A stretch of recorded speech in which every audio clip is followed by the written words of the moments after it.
Good afternoon, everyone, and welcome to the Behavior Binge Bonanza number 2. I'm so glad you could join me here on this lovely Saturday afternoon. Hopefully your weekend is off to a good start. Thank you so much for being here.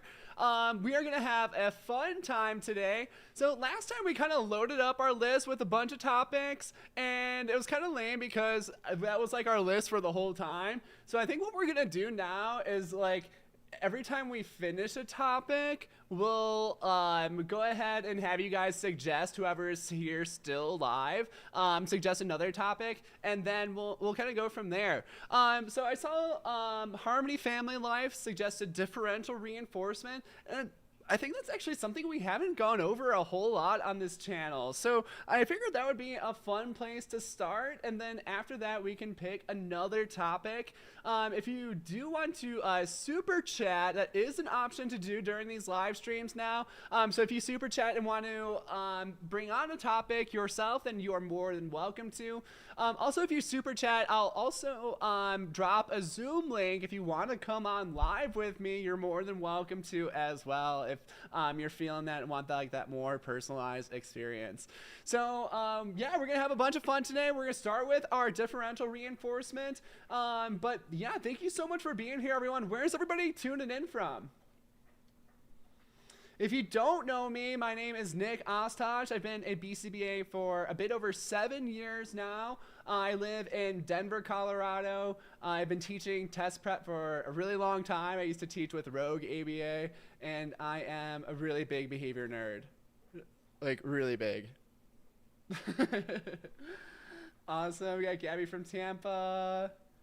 Mermaid's Compass from Phoenix. I've never been to Phoenix. I bet it's really hot there. Trisha in Vegas also sounds really hot. I'm in Denver and it's I think it's going to be 95 today. It was oh, it's so hot. Yeah, stimulus and response generalization. We've gone over that quite a few times on the channel. So check out some of the previous streams if you, we'll probably skip that one today just because we've gone over a few times. But there is a video on that, so definitely check that out. Ooh, yeah, Texas. Lots of Texas hotties. Cool. Matt from Indiana, Midwest. Lynch from Cincinnati. Cool, cool. Love it. Well, welcome, everyone. So, yeah, if you're just tuning in, today we are going to start off with differential reinforcement, and then we're going to take our suggestions as we go. If you want to receive the notes from this session as well, we'll have them available on the Understanding Behavior shop, which I'll drop the link for right now. And on the Understanding Behavior shop, if you scroll down, go to the Behavior Binge Bonanza, you'll find the options. Ooh, it looks like I need to stock this up, but there will be an option to buy the notes for today. Let me see if I can fix that real quick before we get too deep into things. So if you do want to get the notes from today's session, go ahead and purchase them there, and I'm going to try to figure it out real fast while I still talk and do things. All right, excellent. Oh, I think I did it. Guys. So, in 5 seconds, you should be able to buy the Behavior Binge Bonanza notes now. Maybe later. Anyway, so yeah, if you want to purchase those on the shop too. Also on the shop, we have our a couple awesome products. So we have the Beat the Beast mock exam, which is a $40 mock exam. What's really cool about this mock exam, it's very similar to the real one, and we have a scoring scale for it. So if you get an 80% or higher, you are guaranteed to pass the exam. We have money back guarantee on that. So far we have a 100% pass rate for anybody who's scored 80% on their first attempt. But what's nice is that it kind of tells you how much you need to study. If you're scoring around 70 to 80%, you should be feeling pretty confident, but any bit lower than that, and maybe you got a little bit of studying to do. So that's really nice. And then we also have our mini mocks for mastery. If you go to this link, you can actually try 2 of those out absolutely free. If you want to, what's really nice about the mini mocks is that these are really tough questions. There are no filler questions. Everything is super difficult, very thorough feedback that you can refer to as well. And if you want to buy those both together, you can get them both for just $115 with the Ultimate BCBA Mock Exam Bundle. During today's stream, we'll give away at least one copy of the mini mocks and at least one copy of the Beat the Beast mock exam. Usually if like that like counter and that concurrent viewer counter goes up a little bit higher, I like to give away more stuff. So the more active you guys are, the more that you guys are here, the more that you're liking the video, the more stuff that we'll give away. All right. It looks like my stream is just might be lagging a little bit. Can somebody just message in chat real quick? Okay, we might. I think we might be good. Cool. Hi, Eileen. All right. Well, anyway, thank you guys so much for being here on this lovely Saturday. Let's get into our bonanza. So we're gonna start off with differential reinforcement. All right, so there's a bunch of different types of differential reinforcement. I want you guys first to start off, let's just get those out into chat. What are some of the different types of differential reinforcement that we have?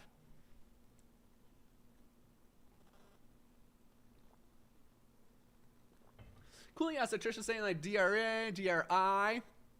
Actually, like to think about DRI as a subcategory of DRA, which is kind of weird. Might be a little different. Cool, yeah, a lot of people getting these. Thanks for all your participation. Awesome. Yeah, Ashley's got DRO. Good. And then we have DRL and DRH. Good, good, good. Love it, crew. Love it, love it, love it. Yeah, we also have, somebody mentioned DRC. So DRC, like, I wouldn't worry about this one. It stands for differential reinforcement of contingent behavior. And it's like the same thing as DRA. And nobody uses this term. So, so don't worry about that one at all. Somebody also mentioned DRD. That is a subtype of DRL. So we'll go through the difference between those as well. Awesome. Yeah, love to see it. A couple people got all of them too. Yeah, DJ Jazzy, Lara, that looks great. Perfect, perfect, perfect. Nice job, crew. So I'm going to ask a more abstract question. Differential reinforcement is a combination of two different types of procedures. What are those different procedures that make up any type of differential reinforcement?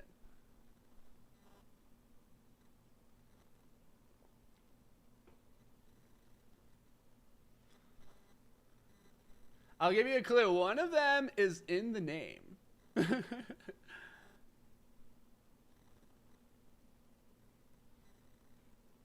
Daniel's saying discrimination and extinction. Not necessarily discrimination. Good. Why worries on it? Serena's got one of them. Good. Good, good, good, good, good.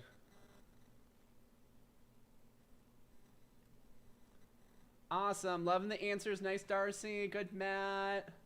Good, Ultimate. Perfect, perfect. So, yeah, our differential reinforcement procedures are all broken up into, differential reinforcement is a combination of reinforcement and extinction. It's not always pure extinction in this place, though. So, another way to think about it is that it's like reinforcement for one behavior and less reinforcement for another behavior. So here's a technical definition that I like, is that it's shifting the reinforcement from one behavior to another behavior. So like if a behavior is reinforced in this way, then we're going to move some of that reinforcement to a different behavior is essentially all we're doing. So it's extinction, but with our differential reinforcement, it doesn't always need to be pure extinction, so no reinforcement. It can just be less reinforcement. And what's actually kind of cool is that our data and research is starting to tell us that differential reinforcement of our DRA without extinction is actually more effective than DRA with extinction, because it tends to be just the clients tend to be more receptive to it because we're not like completely ignoring if we're doing like attention maintain behavior, for example. So any differential reinforcement procedure we have, it's a combination of reinforcement and less reinforcement for two different response classes. So think about it, two different response classes. And we change reinforcement for each. And that changes the rate of the response for each. So that's the gist of what we're doing for each of these procedures. Let's first talk about our DRA. So this stands for our differential reinforcement of alternative behavior. And this kind of has that same definition. So this is, again, when we're shifting the reinforcement from one behavior to another behavior. The thing that's unique about DRA is that we are teaching a new response to replace the behavior.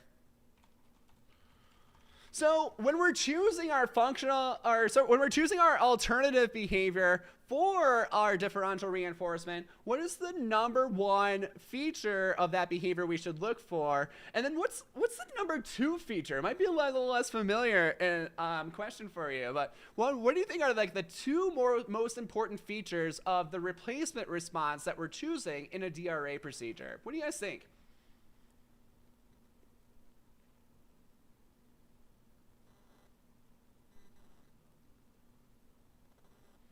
So again, yeah, okay, perfect. Yeah, Erica's on it.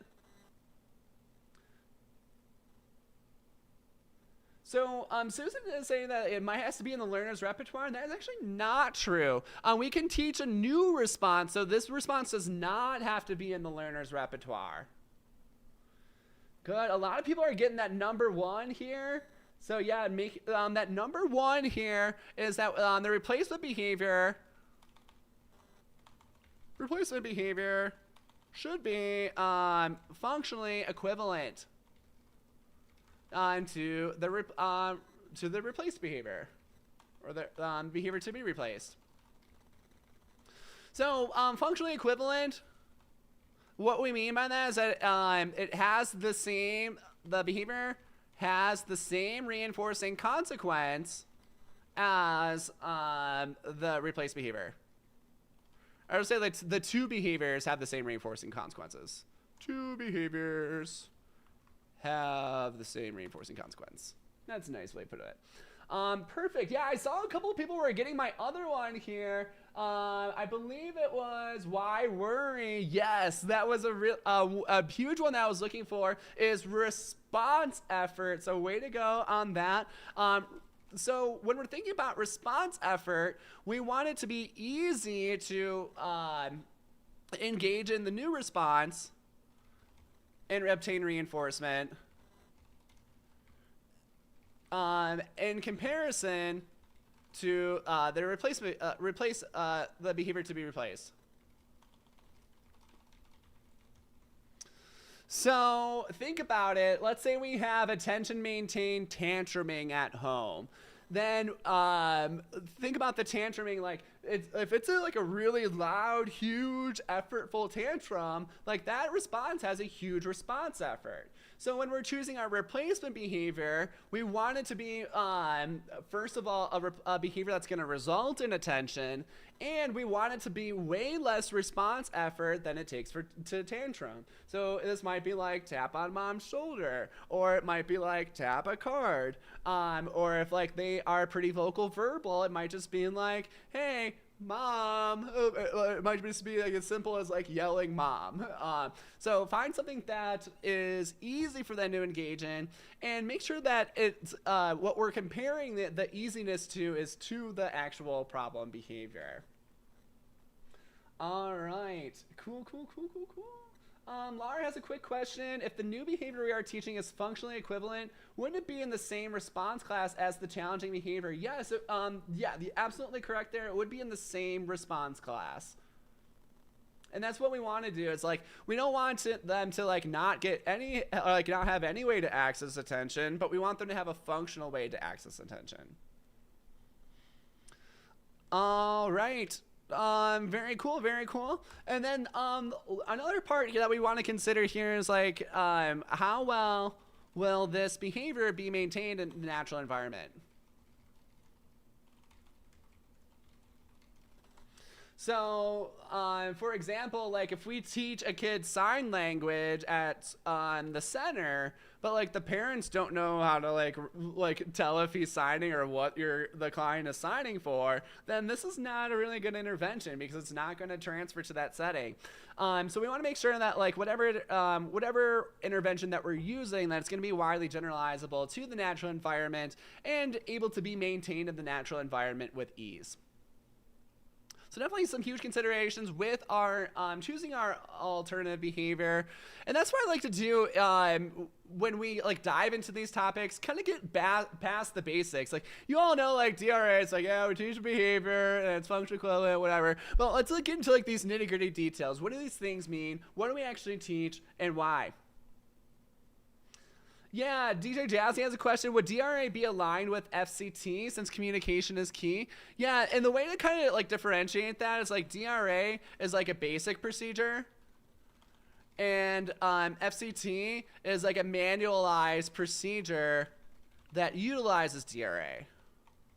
So like if you look at FCT, like there's very clear routes to it, and like clear paths and like things that you should do and things that like there's a lot of research on it. Like we've been doing FCT for like 40 years. So it's a very manualized procedure where DRA is kind of just like that basic principle. It's like, okay, reinforcement's being shifted from one behavior to another. Cool. Okay. And then when we look at DRI, this is differential reinforcement of an incompatible behavior.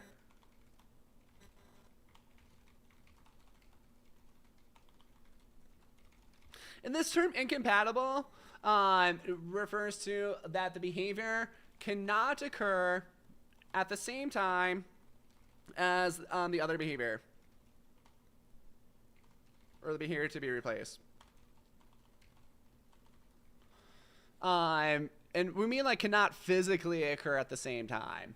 So like one example for this would be that if we have a kiddo is punching friends or punching his classmates during transitions, we might have him like reinforce carrying a heavy box during transitions. So we could still do this in the same way. So like I said, like think about DRI as really just like a subtype of DRA. And with that, so both like change to replacement behavior and with DRI too, like DRI is more effective when you use the functional reinforcer to reinforce the behavior. So for example, like if the kiddo here, like this is attention maintain, then we might like provide attention for this behavior, like reinforce by providing attention for carrying the heavy box because it has the same functional reinforcer. Cool. Okay, so can anybody else think of like an example of DRA or DRI? So in your example, I want you to quickly say like, what's the problem behavior, what's the function, and which replacement behavior are you gonna choose? So you can do either DRA or DRI. Again, they're kind of the same thing. And then DRI is really just like a subtype of DRA is how it's being categorized nowadays. So let's see anybody have any examples? I really am a huge proponent of if you can come up with original examples, so ones that you like haven't heard a million times, then you're gonna get way more mastery over the concept. So just briefly want to see what you guys have.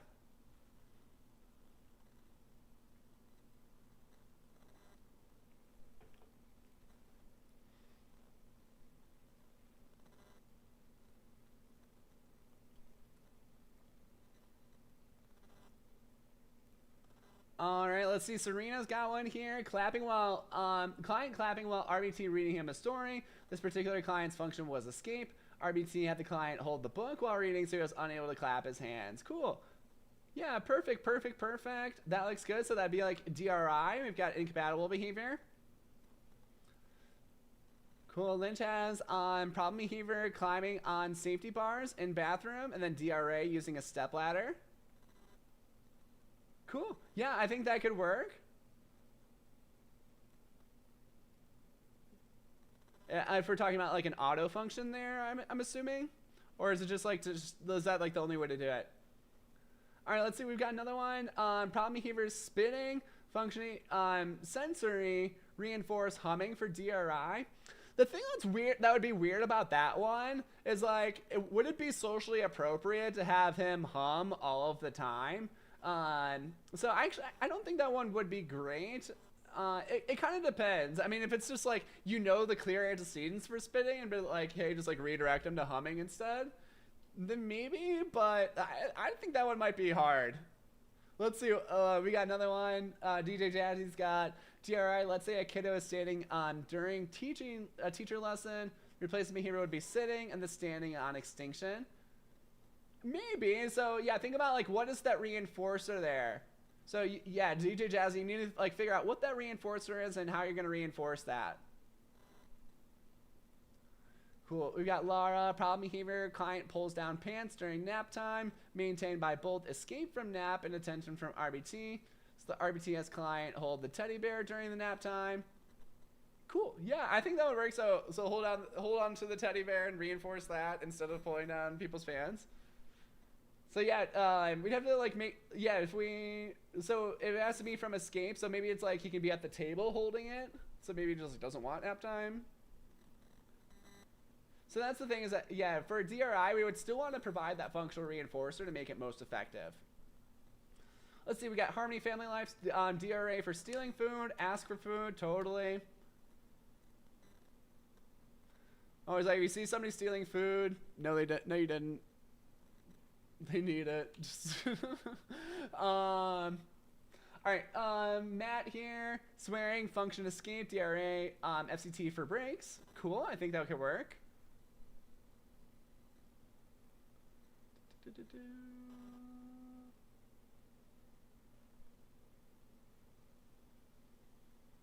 Yeah, this is an interesting one. Gabby has inappropriate touching of genitals. That's automatically reinforced.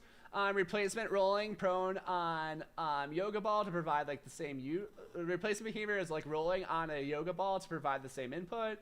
And yeah, that's interesting. I mean, that's kind of like a gray line, like if that's like still appropriate to do like in natural settings. Like I think like more appropriate would probably be like ask to like go to the bathroom or like ask like for privacy or go to the room or something. But maybe, I mean, it's like, do we want the yoga ball contaminated like that? I don't, not personally. So yeah, like sometimes like this seems really simple, but that's why it's important to walk through these because like sometimes like, wait, do we want that? All right, let's see. I'll go through a couple more here. Why worry? Problem behavior is pinching, maintained automatically. Staff gives him sand-filled squishy to pinch instead. Cool. Yeah, nice little replacement. DRA, boyfriend whines when he wants coffee. Used FCT to teach boyfriend to appropriately ask for coffee. Yeah, nobody wants whiny boyfriend, for sure. All right, I love these. We'll start wrapping up, I think. We got one more Mermaid's Compass, and then we'll move on. Client is out of his seat during class time. He may be able to appropriately request to go to a specific area of class. Maybe combine with DRL to also lower the amount of times asked. Yeah, for sure. That could possibly work.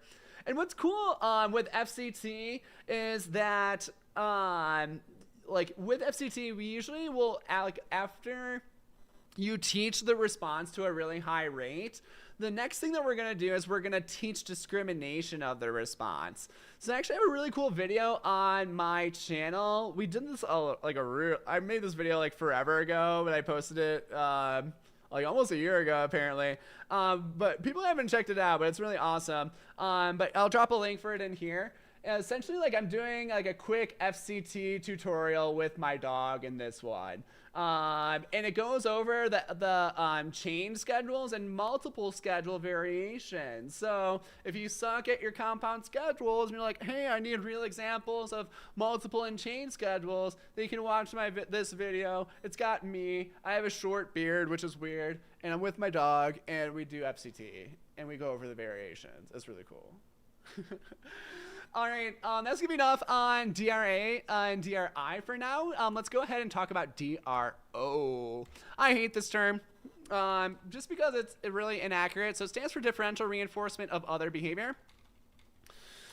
But the thing is that it's wrong. Let me elaborate. But it's just wrong. So this is not a reinforcement procedure. And you're like, what? Why isn't this a reinforcement procedure? I'm gonna flip it on the audience. A couple of you guys have been here for a little while. Does anybody know why is DRO not a reinforcement procedure? And I'll even give you a hint. So remember, let's call them a reinforcement.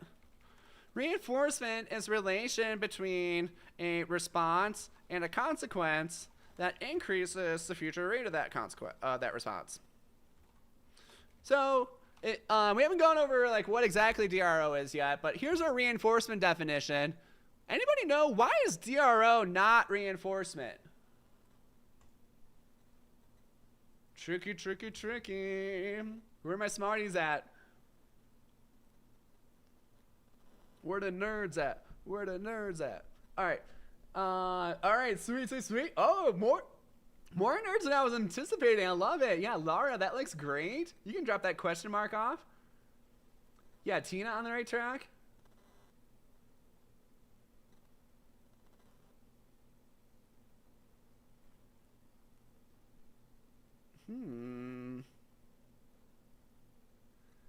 So I'm saying it's not a reinforcement procedure at all. Okay, yeah, Gabby, that's part of it. The target behavior isn't increasing. That is true. Yeah, so this would be focused at like decreasing that behavior fully, for sure.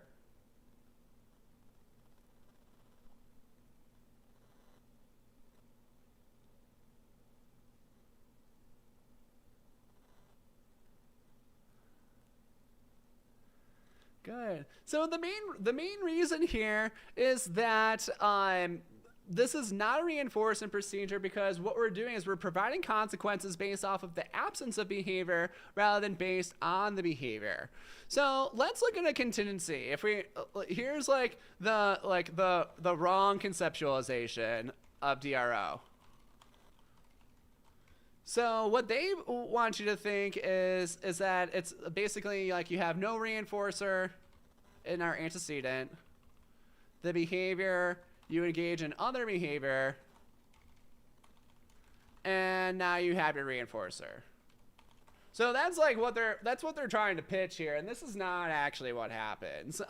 But because what you think about it is like, what is other behavior? What is other behavior? And how they define it is it's any behavior that is not the target behavior. So, can a dead man engage in other behavior? And the answer is yes.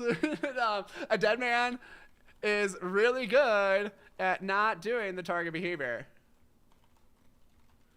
So when we look at DRO, here's like what it actually is. So what it does is it provides a reinforcer after a period of time without the behavior occurring. So it's not reinforcement because there is no direct relationship between a behavior and the consequence. Because like if it's like reinforcing any other behavior, it's like, okay, well, they're breathing. Are we reinforcing breathing every second that they're breathing? That doesn't make any sense. So what you need to think about with DRO is that this is a time-based procedure. It's not direct reinforcement. It's a time-based procedure. And let's look at the correct conceptualization. This is not necessary for the exam, but it's kind of cool to look at. So the correct conceptualization of DRO is that it's called a punishment by prevention of a reinforcer procedure. Because when we fail the dead man's test, we need to turn the dead man over. So what happens is that instead of looking at like not the target behavior, turns into the target behavior. So when we look at the contingencies that are involved with the target behavior now, here's our contingency. So in our antecedent, we have a reinforcer will come soon. Our behavior is that target behavior. So let's say we hit somebody, we're looking at hitting. And now the consequence is that reinforcer will not come soon. So let's, now that we have our contingency down, we can look at the at how this works now. So it's punishment because our future effect will decrease the target behavior. And it does so because it's preventing a reinforcer from incoming. So in our antecedent, the reinforcer is incoming. We engage in the target behavior, and now the reinforcer is not incoming. The result of that was we see the decrease in the target behavior. So that's your super nerdy soapbox rant about our differential reinforcement of other behavior. It's truly a punishment by prevention of a reinforcer procedure, which means that there is no reinforcement involved here. So I want you to think about this as it's not reinforcement, it's really a mild punishment procedure. So we call it a mild punishment procedure. And it really does function like that. Like if you've used this for your clients, like I've gone into settings where like the clients have like a DRO like for tokens all day long, and like they hate it so much when they miss one of their opportunities for a token. It's like the worst thing ever. So like I want you to think about this as a behavior analyst. If you're implementing DRO, it is a punishment procedure. It tends to be like a more acceptable punishment procedure because we are adding like total more reinforcers into the environment, but it is still a punishment procedure that can still have the same side effects of punishment procedures. We have two different subtypes of DRO. Does anybody know the two different subtypes? Yeah, Susan has a really good question. So she's asking, what happens if the learner performs the behavior during the interval that's not supposed to be happening? So that is going to depend on the subtype of DRO that we have. So again, we've got two different subtypes. Anybody know them?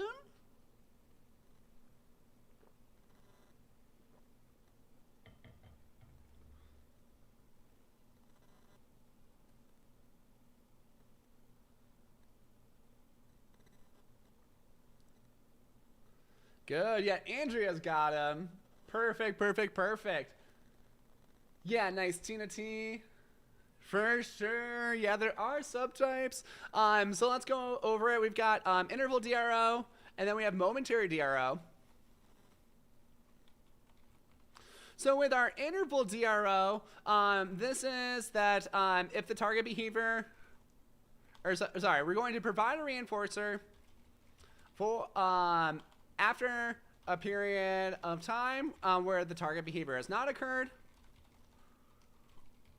And then if the target behavior does occur, we'll reset the interval.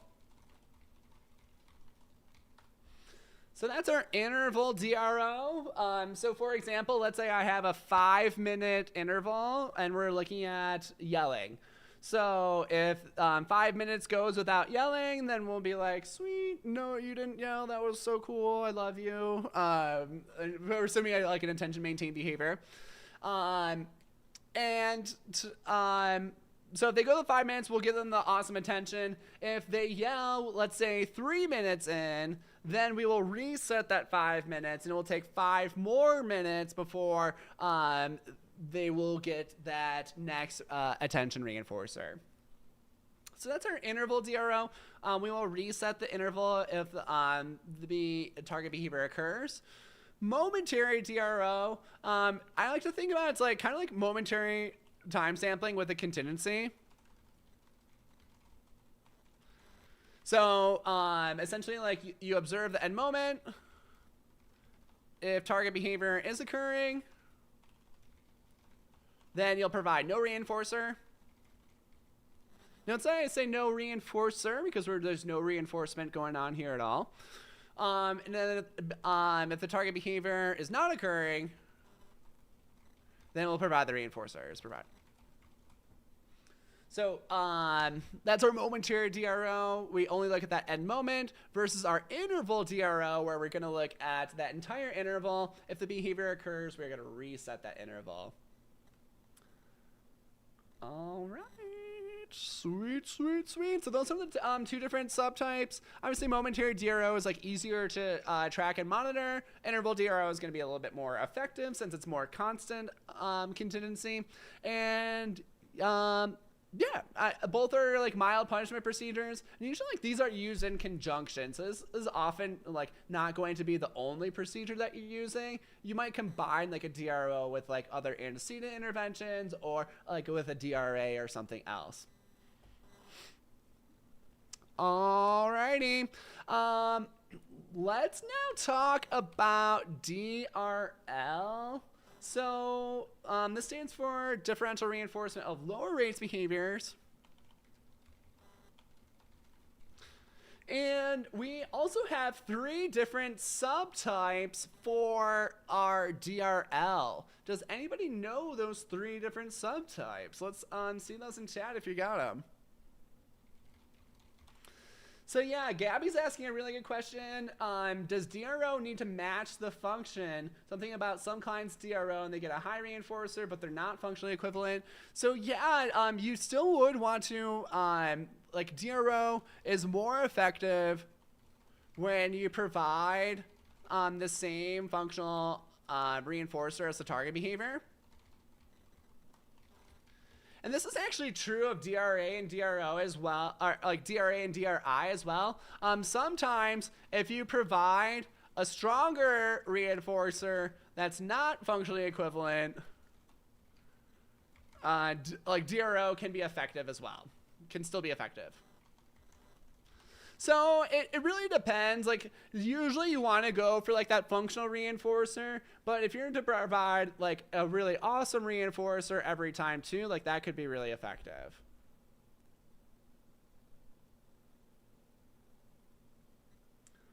All right, yeah, more subtypes, DJ Jazzy. Well, at least you're here to learn them.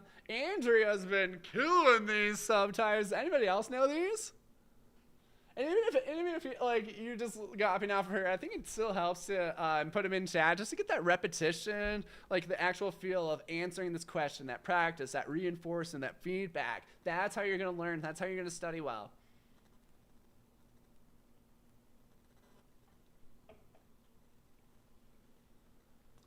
In our video, it's chilling at 24 likes. I wonder what happens at 25.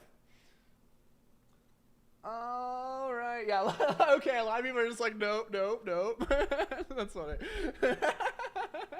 That's hilarious. I don't mean to be disheartening, guys. But you have 3 different subtypes here. Andrea, way to go. You're on it. 3 different subtypes are space responding, interval, and full session DRL. And wow, it looks like our like counter just met our first goal line for today. So why don't we start this off hot? Why don't we give away something good? And we're gonna give away a mini mock package. So $99 mini mock package. It comes with a mock from each section and 2 mini mocks, and then there are a couple more mocks that are coming next week on here too. So we're gonna give away a copy of that for Right Meow. To participate and win this, we are going to have you guys pick a number between 1 and 500.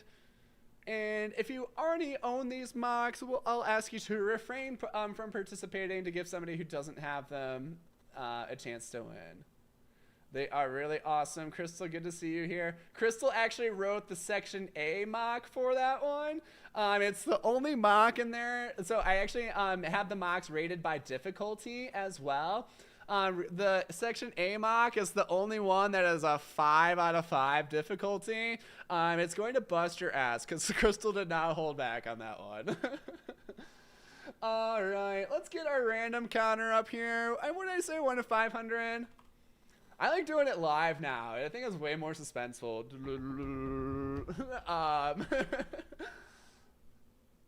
All right, cool.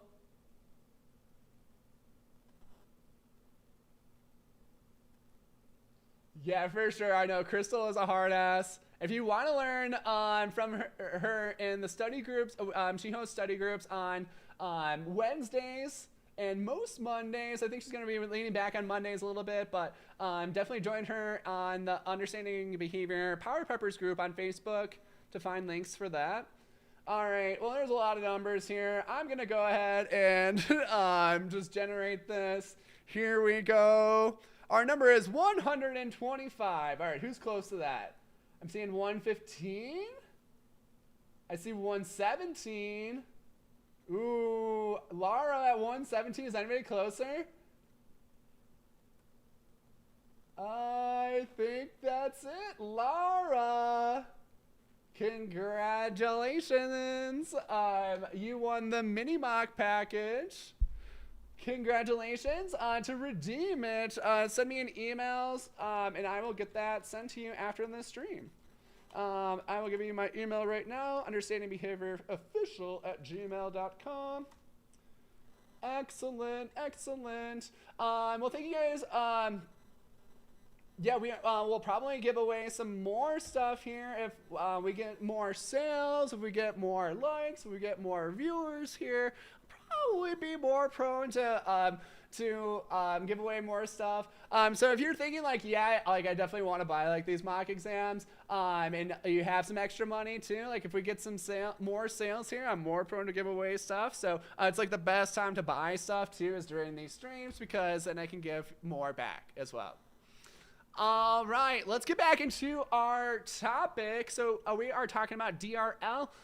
We are talking about our 3 different subtypes of DRL. So we've got spaced responding, interval, and full session DRL. So when we think about the purpose of DRL, usually we're trying to reduce rate of behavior. There we go. Sorry, I freaked out there. We want to reduce rate of behavior without completely eliminating behavior. Completely eliminating the behavior. So to do that, what we are actually going to do is like we reinforce this behavior, but we do it less.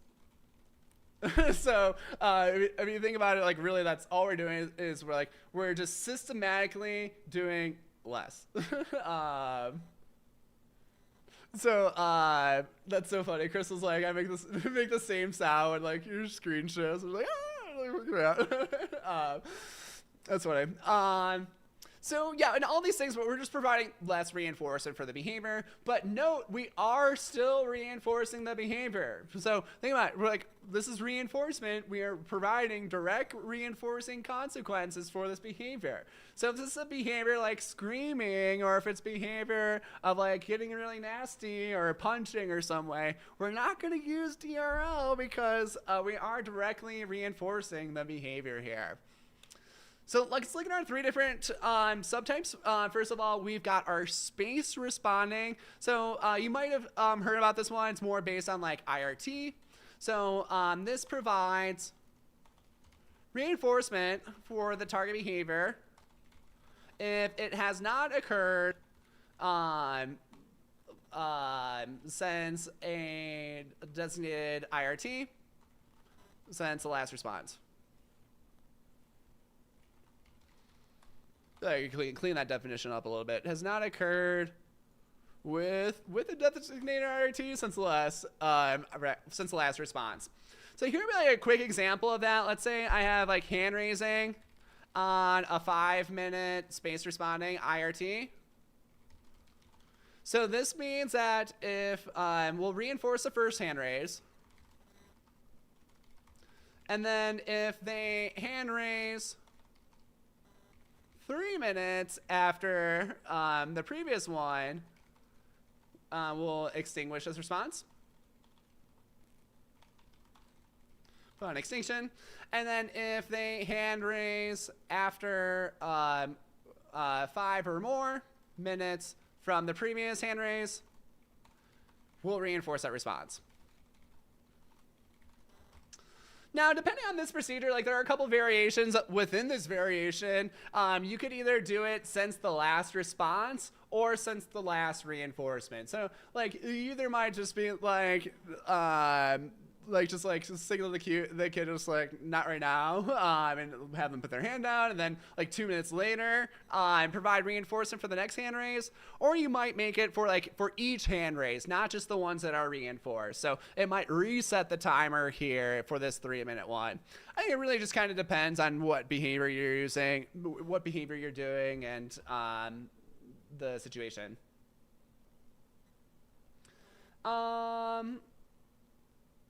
Crystal's saying you might see this as DRL-T. I've never seen that, to be honest. Is that a common thing? Has anybody else seen that? I'm curious. So yeah, that's our space responding DRL. We also have our interval DRL. So in this one, we split our session up into intervals. Session up into equal length intervals.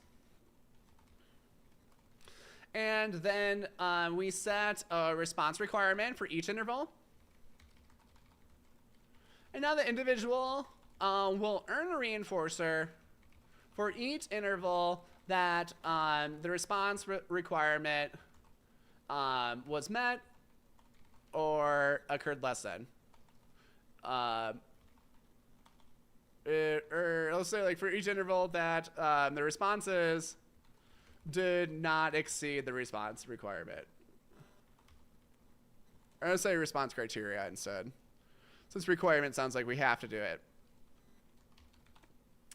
So for example, let's say for our hand raising, so for hand raising, we say like you can have like 2 hand raises every 10 minutes.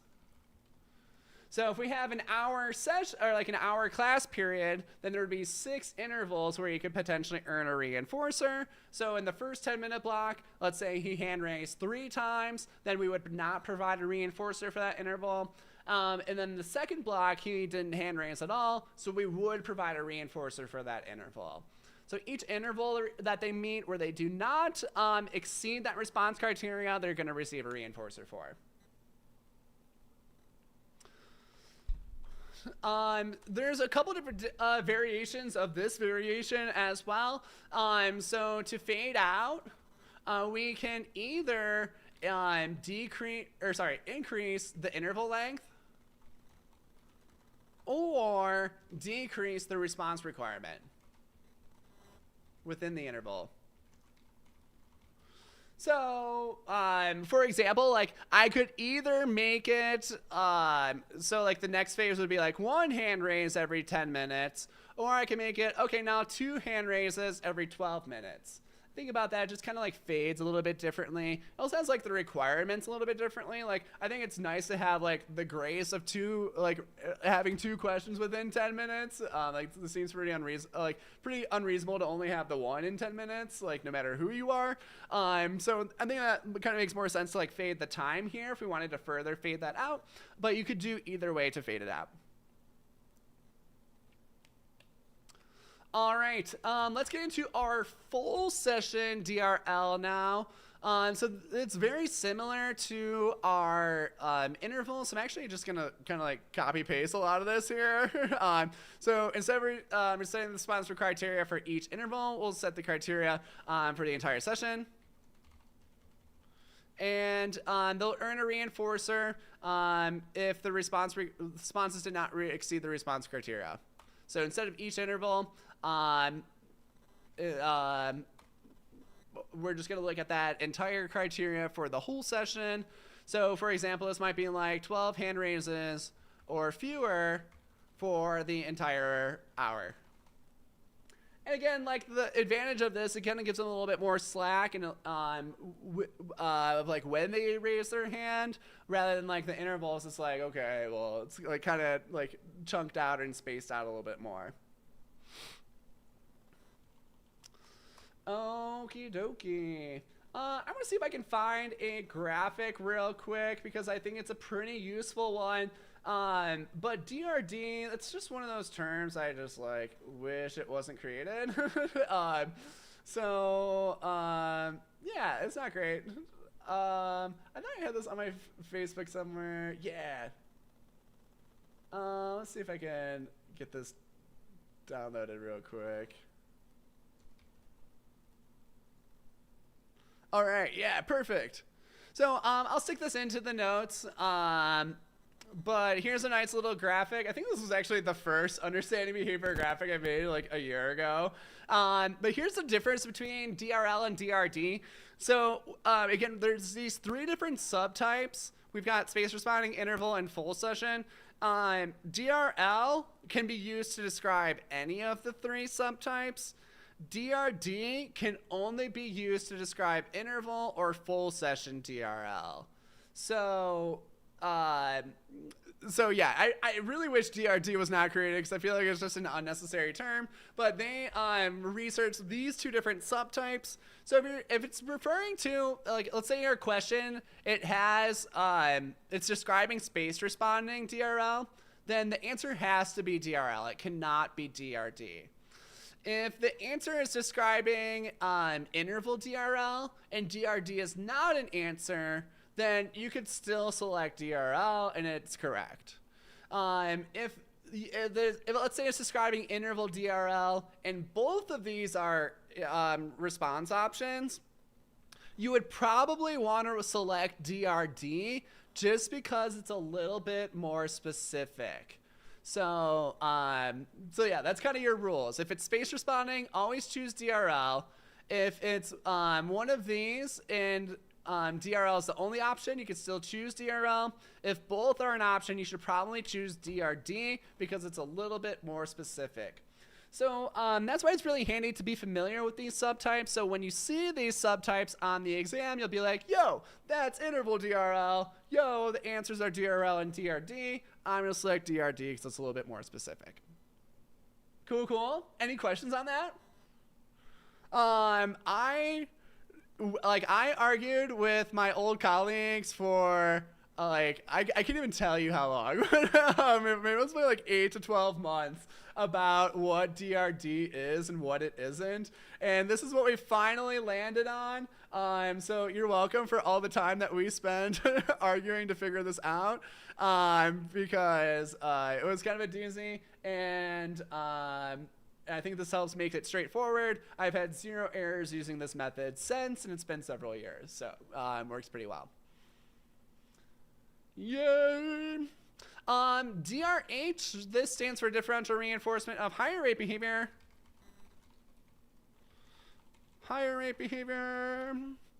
And really, it's kind of like the same thing as DRL, and it has all the same subtypes, except that we're going to be focusing on increasing behavior instead of decreasing behavior. So literally, I'm just going to copy over all of these same definitions, and we're just going to alter them a little bit to fit our higher. Serena's asking, do the subtypes apply for DRD? So it's like, these are the 3 subtypes at all. And like DRD, it could be either interval or full session. So like these 2 subtypes apply to DRD, if that makes sense. But like all these are just DRL.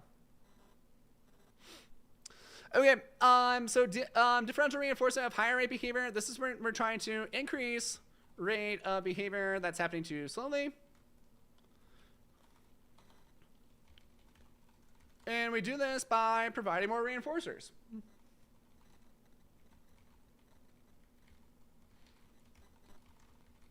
And we'll also do provide more reinforcers for faster behavior. So again, all these same subtypes will apply to our DRH. There's not really like a DRD equivalent for DRH, which is nice, because it should never have been created anyway, in my opinion. So let's look at how we can modify these. So instead of with our space responding, we were trying to increase that response time, that inner response time as we go along. With our DRH, we're going to be trying to decrease that inner response time. So think about it, it's like if we have less time between the responses, then we have more responses, whereas if we have more time between responses, then we have fewer responses over time. So nice way to think about it. So provides reinforcement for the target behavior if it has occurred within a designated IRT. So instead of has not occurred, we want it to occur within that small IRT. So if we have IRT of 5 seconds, if the behavior occurs within 4 seconds, then boom, we're going to reinforce it. If it occurs within 6 seconds after the behavior, then boom, we're not going to reinforce it. So that's our space responding. Let's get into our interval now. So it's going to be the same thing, except we are going to reinforce if it occurs more. So instead of did not exceed, if it did exceed the response criteria. So if we had like, hey, we want you to do 10 math problems every 5 minutes, and you do 12 math problems every 5 minutes, then each interval you're going to get another reinforcer. For full session, again, we're just going to flip the did not to did. So we want them to exceed the criteria because we are increasing the rate of the behavior using that reinforcement and shifting our goals. Alrighty, I think we're gonna wrap up on differential reinforcement here. I'm gonna take, if you have like any last minute quick questions on differential reinforcement, I can clear up. But we'll also take our next topic. So honestly, like I'm gonna have you guys kind of spew out the topics that you're feeling, and I'm gonna base my choice off of a bunch of different factors. But honestly, a lot of it's gonna be like what I feel like talking about. So yeah, I'm taking last questions and also taking suggestions for our next topic now for those here live. We go over generalization strategies all the time. Check out that video. I'll even get you a link. Yeah, we literally did this last week on stream. So yeah, check out that link if you want to check out generalization strategies.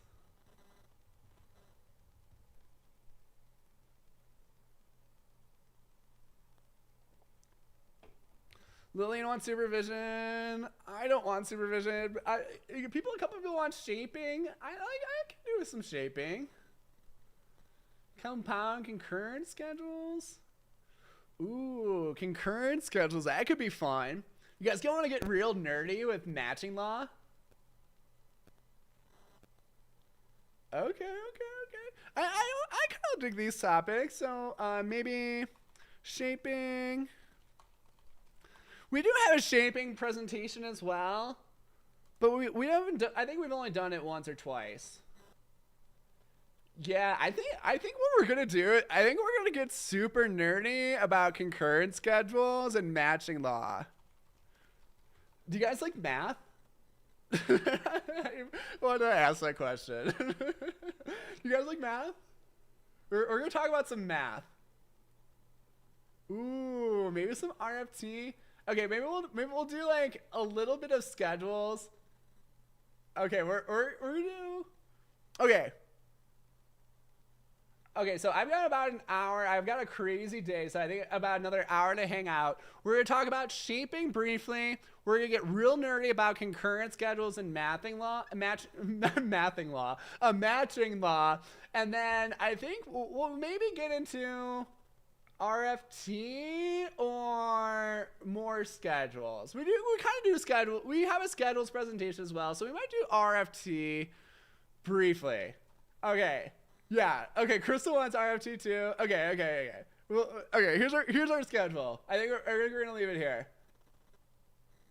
All right. Well, let's get into our shaping real quick. So shaping actually ties in really nicely with our last topic. So shaping involves differential reinforcement. Shaping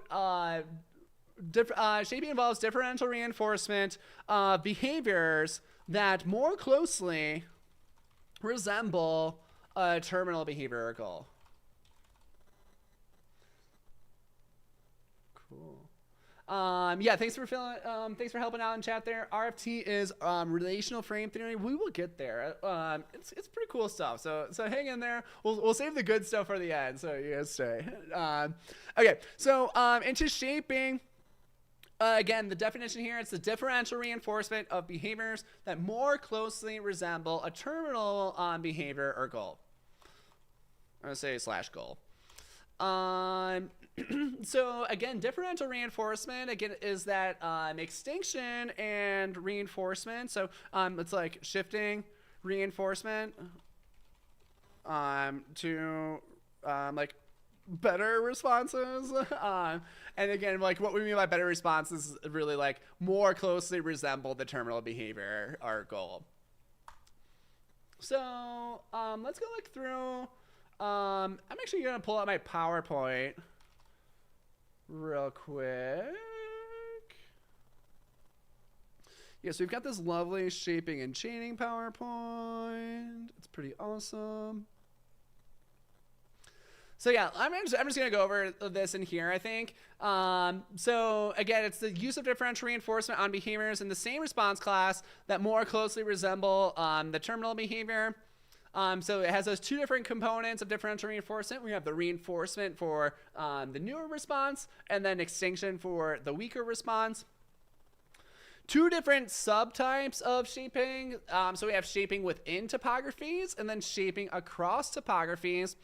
When we're shaping within a topography, you want to think about shaping a single response dimension. So it's like same behavior, but one response dimension of this behavior. And topography is not a response dimension, excuse me. So who can give me an example? Like what are some of the other examples of response dimensions that we could use shaping within topographies with?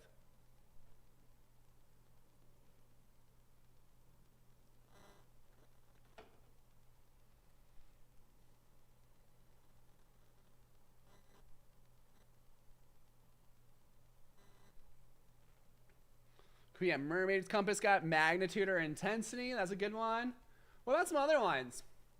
And if you think about response dimensions, like, oh, that's kind of like weird. Like thinking about just like ways we can measure behavior. Yeah, Trish is right on it. Rate, latency, excellent. What else?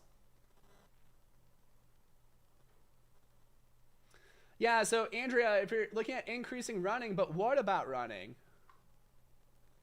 Like duration of running? Good. Yeah, that's a good example. So Gabby, think about that. Is that a measurement of behavior or are those different topographies? Good, good, good. Well, y'all are on the right track here. So some examples of response dimensions. We have frequency or rate, latency, force or magnitude, duration, IRT, etc. So any way that we can measure a behavior, if we're trying to change just one of these dimensions, so we're trying to get a behavior to occur longer, or we're trying to get a behavior to occur more forcefully, or we're trying to get a behavior to occur more frequently, all of those would be examples of our response dimensions. Volume is an interesting one. Like volume, I would actually think about it as like a response. If we're talking about like talking at a higher volume, it's like a response product. So you could like look at that as like more forceful talking. So that would be like still within topography because it's like force, but measured by an outside or like by the stimulus this produces, I guess. Kind of interesting. I don't know. Yeah, latency when someone asks you a question in your repertoire and it takes you time to answer. Yeah, so that's where like that fluency comes in. If you can respond with shorter latency, you're typically more fluent. Absolutely. So again, within topography, it's the same topography, and we're shaping one response dimension. Good. So with our shaping across topographies, what we're doing is this is like a method of teaching a new response or a new like complex response. So think about like the behaviors that you'll use this for are behaviors where like many different things need to happen at once. So across means that we're teaching a new topography. Here are some like example types. So any kind of like sporty action. So if you look at like throwing a shot put, like that's a like really complex response that needs you to do like many different things with your body all at once. Or if you think about like I'm a skier, like a ski movement or a turn on skis, like requires many fine-tuned things to happen at once, and those kind of get shaped over time through like reinforcement and punishment. Or it's like, oh, either like that felt great or that did not feel so great. Yeah, anything where really like multiple response dimensions align at once.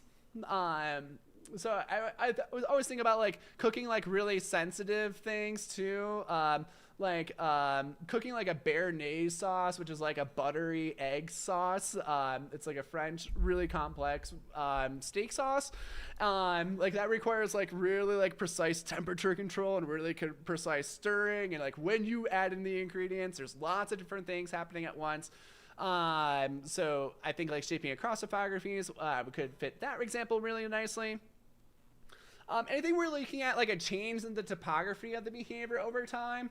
So like the example with like vocalizations, that if we're like shaping up a new vocalization, that vocalization is changing up over time. And we want to look at these as like the topography of behavior, but not necessarily like a sequence of behavior. So that would be more like a behavior chain. And that can get kind of gray too, just like how you define your response class between like a sequence of behaviors versus like a behavior that you would use shaping across topographies for. But usually like shaping is going to be used for a single behavior. The chaining is going to be used for like sequence of behaviors. So here's just like a couple examples of shaping. So this one is like you hit the door kind of hard and small amounts of ice come out. So let's say like your door is frozen shut right now. If you hit your door very hard, then lots of ice comes out. So look at this one, like we talked about like as differential reinforcement, but this is more like less reinforcement and more reinforcement, not like pure reinforcement and extinction. So that does fit under that differential reinforcement definition. What do you guys think about this one? Would this be shaping within or shaping across topographies?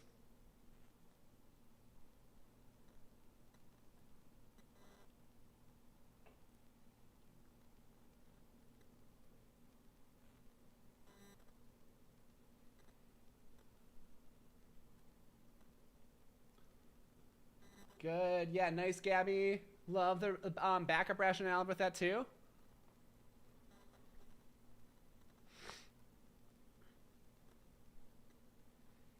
Good. Yeah, nice crew. Good, Ashley G.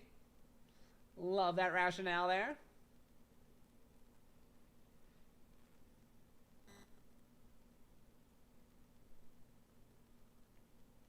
All right, excellent. So yeah, this one is going to be shaping within topographies. Since that response dimension is getting shaped up here, we have force being shaped up. So kind of hard, a little bit of reinforcement, very hard, more reinforcement.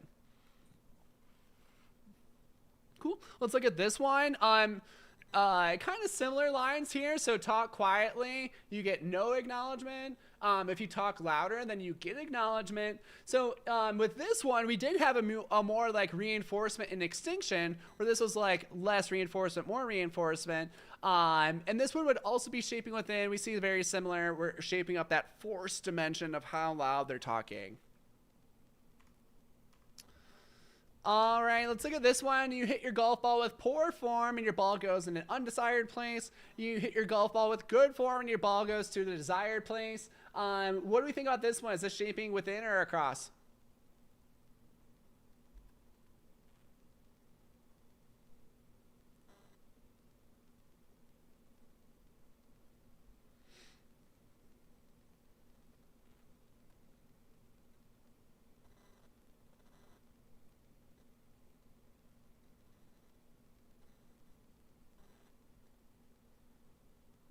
Cool, cool. Liking the answers. Yeah, Serena, great backup there. Gabby, too. Awesome, awesome. There you go, Lillian.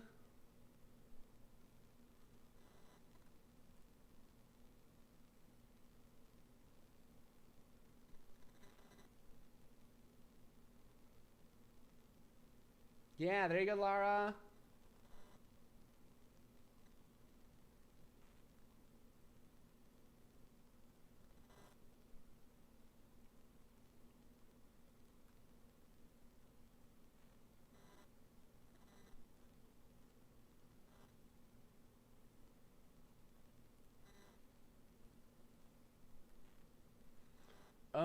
Okay, looking great here. So yeah, this one is going to be across topographies here. So we see that the behavior is changing across the shaping process. The poor form is more than just like the intensity of the hit. It's like your stance, it's your angle position, it's where you set up in relation to the tee. It's there's so many different small parts in here that go into a good golf swing. So this one be across topographies. Good. Here is another one that would be that across topographies. Like I gave up caffeine. I'm like I have like. I'm very like minimal caffeine now. I used to like consume a lot of caffeine, and I've been to a lot of coffee shops. Like some baristas, like they really know what they're doing. Like they pack the espresso the right way, and they like brew it perfectly. I don't know what the magic is, but I know there is a right and wrong way to do it. And if you do it really well, you'll get some better espresso. So this one would be another example of across topographies, because there's more than one response to mention here. It's like how much you put in there, like how densely you pack it in, like how finely you grind it. There's a lot of different things here. So that kind of like shapes across our topographies, because that response dimension is going to change over time to get better espresso. Cool. Let's go ahead and look at another one that looks at like a tiered shaping process. So we're going to look at like a simple shaping vocalizations example. So whenever we are using shaping, what we want to do is we want to identify the behavior in their repertoire that most closely resembles the terminal behavior. So in this one, we want them to say bubble, but they only say ba at the moment. So like, hey, that's pretty close. We can start using shaping to switch this behavior to what we wanted to see here. So our behavior, we start with ba, and now we blow the bubbles for it. The bubbles are awesome. It's a reinforcer. Sweet. Now, what will happen is, like I like to think about like when you provide reinforcement, like it increases that behavior, but it also increases like every behavior in that little response class in like a pyramid. So it is also going to increase the likelihood of them saying ba ba by providing reinforcement for just ba. And when they do start saying ba ba instead of just ba, then we're going to switch our contingencies. We're going to now extinguish them saying ba, and we are now going to only reinforce them saying ba ba. So that differential reinforcing component is really important, because if we reinforce both of these, now both of these behaviors might occur at equal rate. But if we switch the reinforcement, if we stop reinforcing this one completely, and now we only reinforce this one, now what's going to happen is that they're only going to say this topography or even better.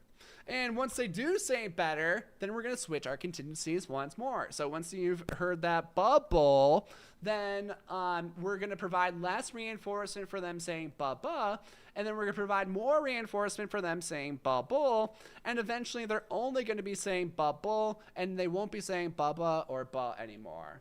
So this one would be, yes, another across topographies, because that form is changing across time. And what I really want to highlight here is that differential reinforcement process and how important like putting the previous form on extinction is in addition to reinforcing the new form.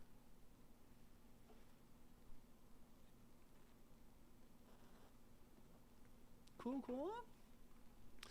Yeah, looks like I had a question here. Let's see. This was for chaining. We'll skip these. Yeah, we'll skip these for now, but hopefully that was helpful for our shaping stuff. We have gone over this PowerPoint before, so if you do want to get like a full dive into shaping and chaining and review these questions, then that link to that is on YouTube somewhere. Oh yeah, Sarita had an example here too. I missed that. Let's see it. So Olympics theme. Yeah, I've been watching the Olympics. It's been freaking sweet. Humans are just so impressive. She's got technically running 100 meter would be shaping across because you do varying forms at the starting block to then actually running, right? So this kind of depends. Like it really depends like how it's being taught. So I mean, think about like Olympic athletes. Like they've done this before. They've done this like they've done what they're about to do a million times before. Like if you're a 100-meter sprinter, like you've lined up at that block hundreds, if not thousands of times.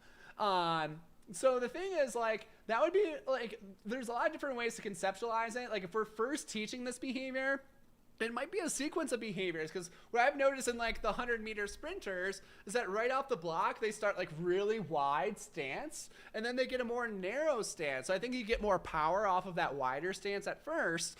So this might actually be like a sequence of behaviors. Like first start off really wide stance, and then when you like switch to the more narrow stance at like the particular time, this might be like a sequence of behaviors with like clear cues. So I actually think this would probably be more like a chaining procedure if we were to first teach this.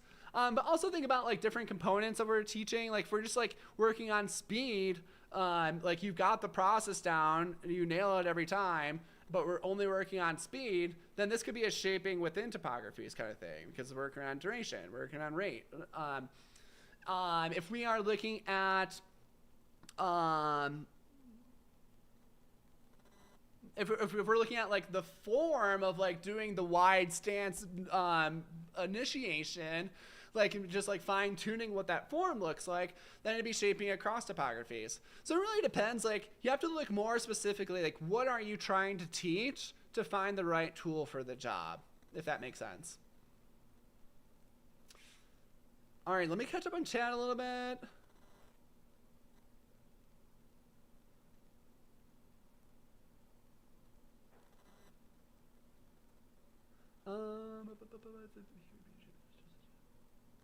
Yeah, Laura's right on track. So again, just like really focusing on like what it is that you want to shape up to figure out like what you want to do. Yeah, yeah. Is it Shikari or Shikari? She's a monster. Like I saw her sprint, and I'm like, woo! That's just impressive. I love the Olympics. I think they're so cool. Okay. Well, anyway, that's our shaping. Let's get into concurrent schedules, matching law, nerdy stuff. All right. All right, so super nerds only here. If you're not a super nerd, get out. No, I'm just kidding. Stay and become a super nerd with us. Okay, so matching law is really cool. Here is a technical definition of matching law. So this is that the proportion of reinforcement available for all like concurrent schedules of reinforcement will equal to the proportion of those response classes over time. So you're like, whoa, that's a mess. And you're like, yeah. And you're like, I prefer behavior goes where reinforcement flows. So yeah, this is the, like, obviously this is the easy way to understand matching law. But here's our very technical definition. Matching law is a math problem. So like, yeah, matching law is a math problem. So it's literally saying like, what it states is that proportion of reinforcement equals proportion of responding. Now the thing is that humans have so many available response classes that to them at any given time that it's almost become irrelevant trying to observe this. But what where matching law becomes really apparent is when you're looking at restricted operant settings with very minimal response classes available. So actually I might have another. Let me dig deep into my stuff real quick. Oh, wait. I don't know if I'm going to find this fast. I don't know if I'm going to find it at all, actually. I have a PowerPoint on shaping, but I think it's like in a lost drive, or on matching law. That's okay. We're going to talk about it anyway. With our when we're looking at matching law, like the most likely situation where you're going to see real matching law occur is when we have restricted operands with minimal choices. So matching law becomes most apparent when there is a restricted operand setting with minimal response choices. So the best situation to look at this is obviously under concurrent schedules, but you want to look at concurrent schedules with a few amount of response choices. So let's talk about concurrent schedules real quick. This is just that multiple schedules of reinforcement and punishment are all available at the same time. So just to give you like a quick example, I have so many available contingencies to Nick right now. So I have that I can ask you guys a question. And then I see more chat answers, and I get a break from my voice, and other things. I can drink my soda. And it's orange cream and really tasty. So it's like tasty orange cream soda. I can go pet my dog. And she's really cute. And so I get like dog attention and furry pats. So that's kind of nice. All these things are available to me right now. I can engage in any of these behaviors. I could like mix up my Rubik's Cube right now and solve it on here. And the only reason I'm doing this right now is because it's providing a good example. So here's my behavior, mix Rubik's Cube up. And I have like another example of a concurrent contingency. So like literally like all these things are occurring for me right now. Yeah, you can watch the Olympics. And then you kind of get like the visual stimulation and updates. Visual stimulation, updates, see America win. That's always pretty cool. So yeah, all these things are available to me at the same time. So what matching law states is that like proportion of reinforcement for these responses will equal the proportion of rate of these responses.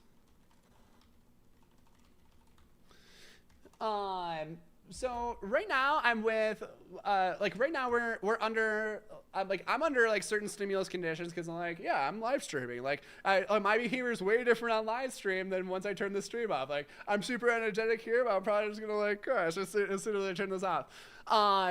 So like the conditions are also going to be related to like the different set of contingencies. So like right now I have a lot of different contingencies affecting my behavior, but the most reinforcing one, because I'm on live stream, is to continue to talk to you guys. Maybe I'll answer questions every once in a while, maybe I'll get chat flowing every once in a while, but I'm going to do mostly behaviors like within this operant, or like within like this restricted setting.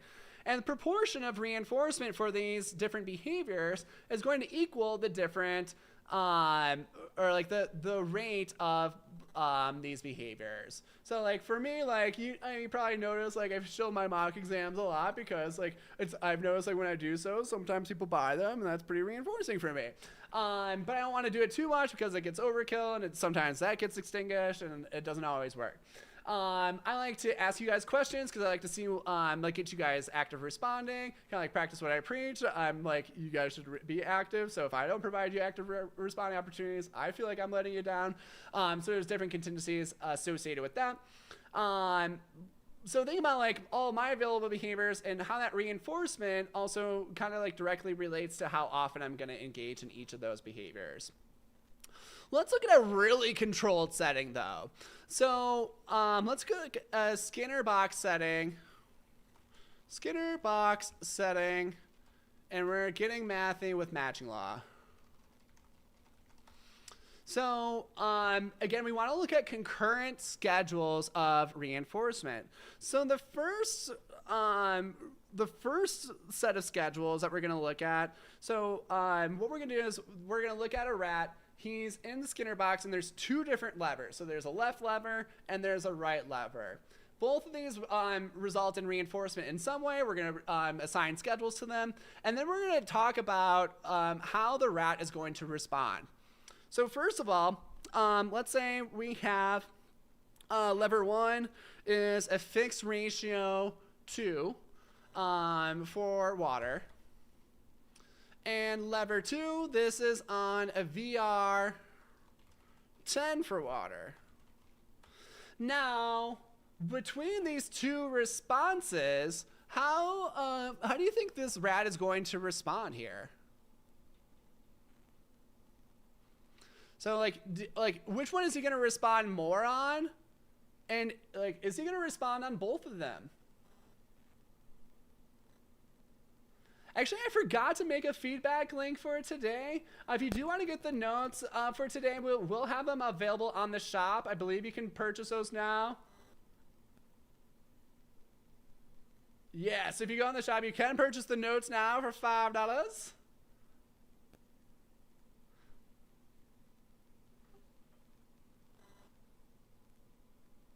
All right, so yeah, so he's definitely going to press more on lever 1. All right, next question. Is he going to press lever 2 at all? So like after he figures it out, like is he going to press lever 2 at all?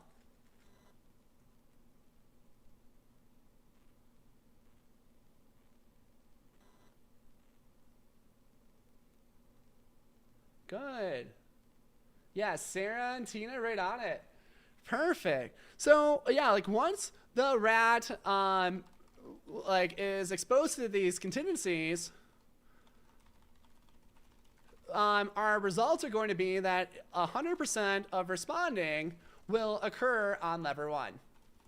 And this is because lever 1 always gives him more reinforcers than lever 2 was. So yeah, after like if you put this rat for a few hours in there, like they're just never gonna press lever 2. So here's the rule that you want to take out of that. It's like when we have fixed ratio schedules, or sorry, when we have ratio schedules that result in the same reinforcer, then responding will be allocated to the better response 100% of the time after the contingencies have been figured out. So think about that. Really useful tip to know. So like, for example, like if your mom offered you $5 to take the trash out, but also $5 to clean the whole kitchen floor, then like obviously we're just going to take the trash out because that's like something we can be done in 30 seconds versus washing the floor is probably going to be like a 15-minute ordeal or so. So that one, like it's very similar. It's like more response effort. So we're just not going to do that other one unless we really want the money. And we can't just repeatedly take the trash out. So we're going to like allocate towards the more dense reinforcement schedule. All right, let's look at another set example. So we'll do this example 1. Now let's look at example 2. Now in this one, we have lever 1. We are going to provide reinforcement on a fixed interval. Let's do 20 seconds. Let's do 10 seconds.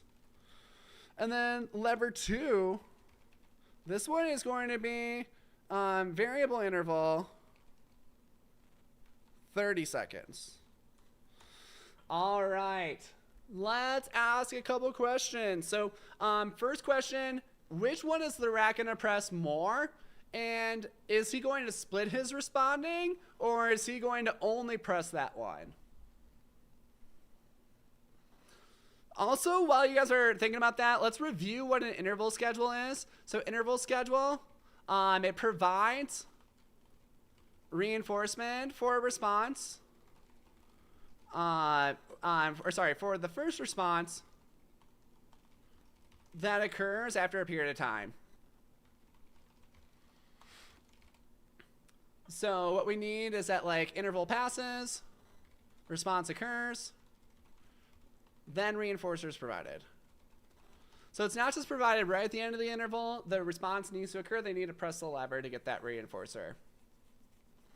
All right, sweet. I'm liking the answers here. Sweet, sweet, sweet, sweet, sweet. So yeah, this is, they're going to allocate more of their responding towards lever 1. And they are going to split their responding too. Now, here's where we're going to do some math. And we're going to figure out how they're going to split their responding.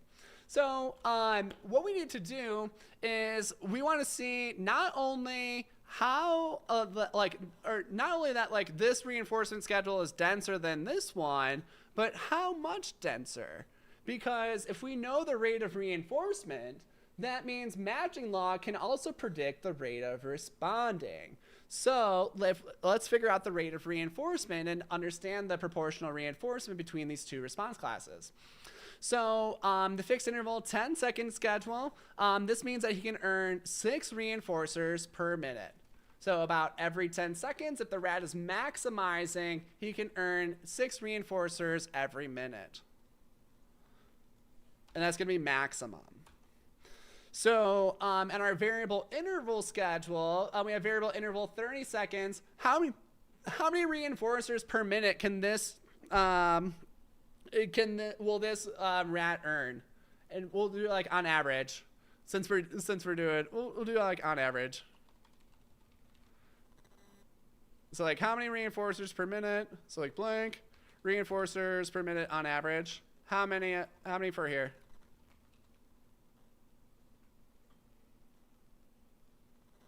Yeah, so we're looking at only pressing lever 2. Good. Yeah, looking good. Sarah, Matt, is it Maya? Maisa? Maya? Looks good. So yeah, that's going to be 2 reinforcers per minute. So about every 30 seconds. So we can times 30 seconds by 2. That's about 2 reinforcers per minute. Yeah. Really nice job there. So now what we want to do is we can look at like total. If the rat is maximizing reinforcement, the rat can earn 8 total reinforcers per minute. So now we can look at the proportion of reinforcement for each response. Perfect, thank you, Maya. So for lever 1, we can earn 6 reinforcers possible out of 8 total reinforcers. So this is 75% of reinforcers can be obtained by pressing lever 1. Now, if we look at lever 2, this is going to be our 2 out of 8. So 2 out of 8, so 2 reinforcers possible out of 8 total reinforcers. So this is 25% of reinforcers can be obtained by pressing lever 2. So now putting all the pieces together, going back to our definition of matching law, the proportion of reinforcement available for all concurrent schedules of reinforcement, this is going to equal the proportion of the response classes. So what we can conclude from this is that once the rat figures it out, or like the rat is has been exposed to the contingencies for a significant amount of time,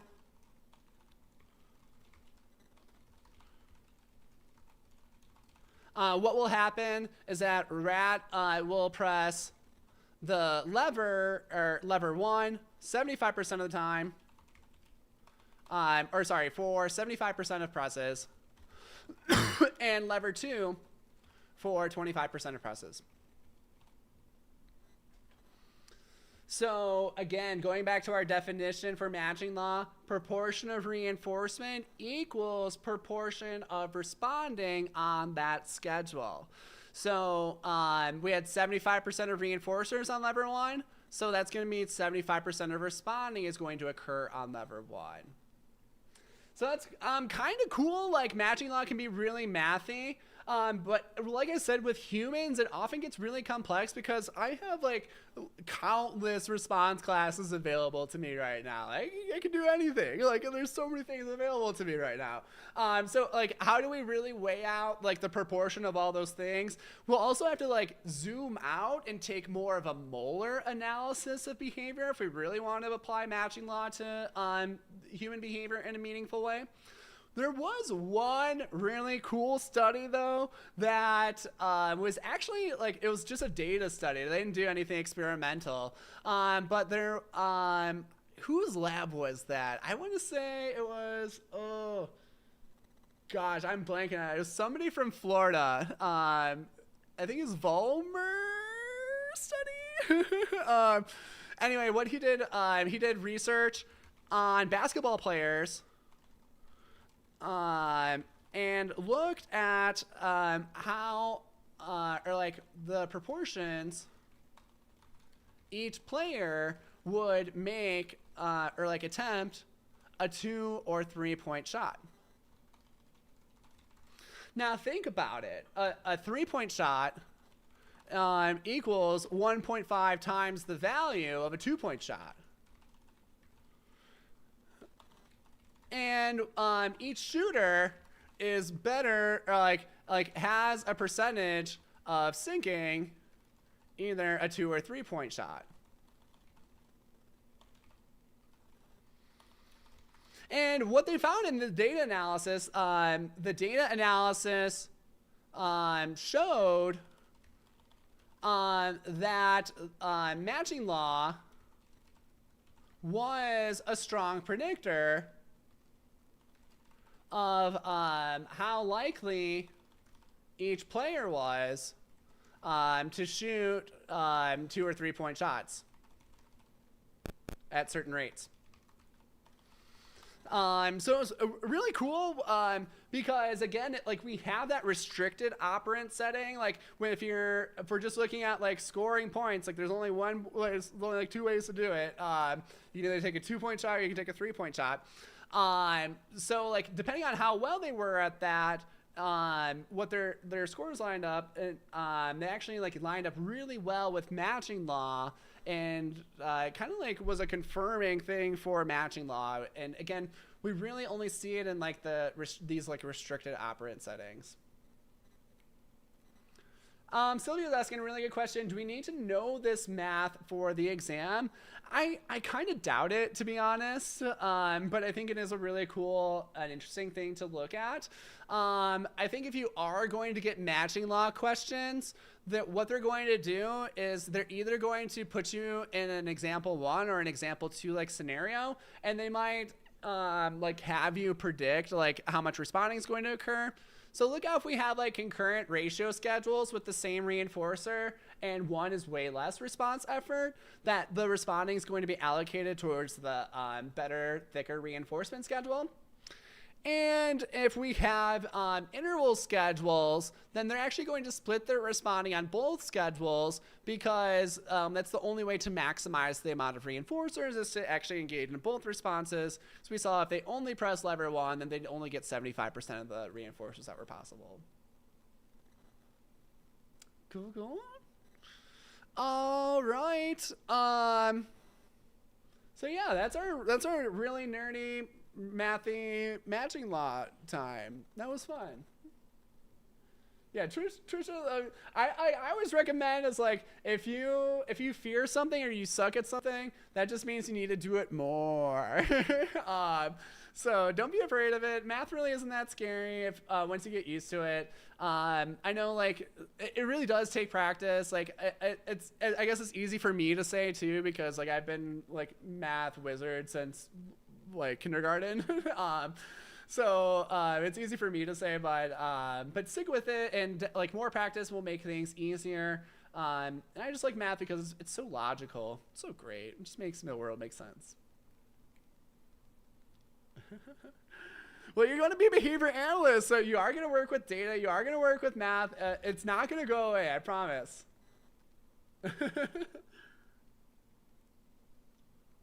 All right.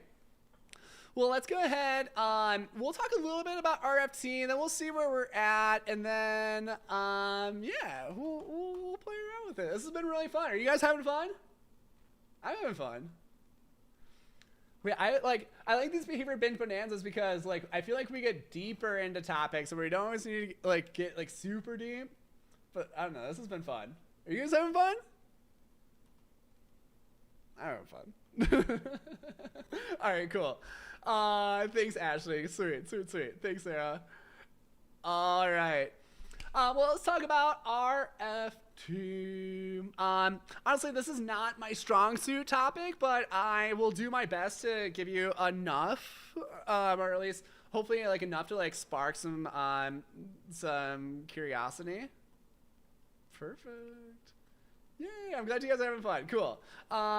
Okay, so RFT stands for Relational Frame Theory. And let's talk about what a relational frame is. So a relational frame is essentially like it's a relation between two stimuli in some meaningful way. So RFT, to give a little bit of a history lesson. So this is a modern expansion onto Skinner's verbal behavior.